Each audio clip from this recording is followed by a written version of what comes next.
सकी बेटी तेरे वालिदा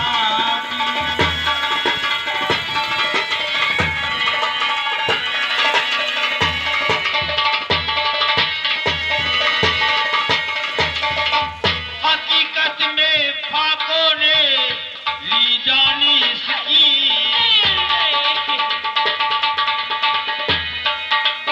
तो हकीकत में फाकों ने ली जानी इसकी खुदा ये ना डाले मुसीबत किसी पर बेटी खुदा ये ना डाले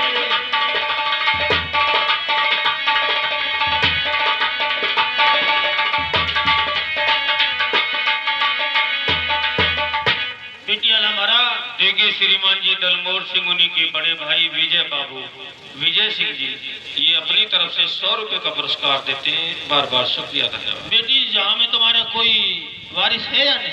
बाबा हमारे इस दुनिया में कोई नहीं रहा। कोई नहीं है? हमारा कोई नहीं बाबा। कोई नहीं है बेटी? अरे नहीं कोई वारिस बाबा।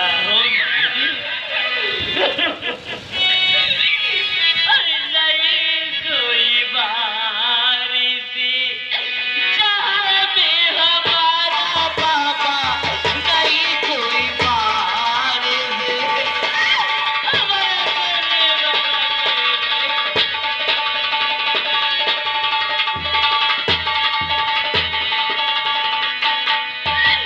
नहीं कोई वारिस जहाँ में हमारा बाबा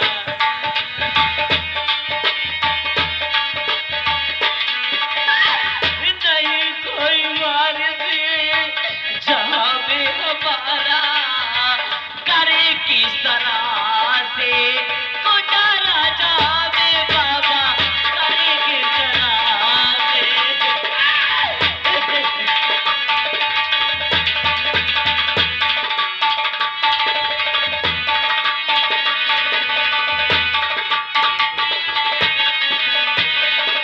बाबा बेटी मेरी एक बात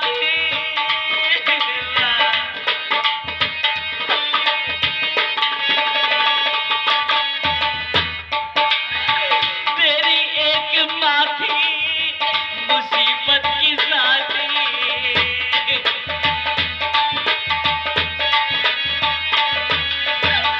मेरी एक माथी मुसीबत की साथी छूटा आज वो भी जहाँ में सहारा बाबा छूटा आज वो भी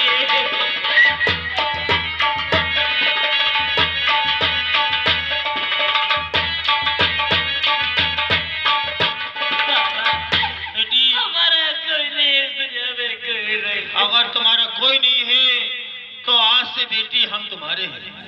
बाबा बेटी मेरे पास रहना ऐसी कोई बात नहीं है। और तुम्हारी ये जो मम्मी खत्म हो गई इनके दफनाने का इंतजाम करता हूँ मैं। बाबा जान मैं आपके हाथ जोड़ती हूँ मैं आपसे विनती करती हूँ बाबा जान कहती कि माँ बाप का कफन औलाद पर जायज होता है। मैं खुद भीख मांग करके अपनी माँ को दफनाने के लिए इंतजाम मैं खुद कर लूंगी। आप ऐसा मत करना बाबा।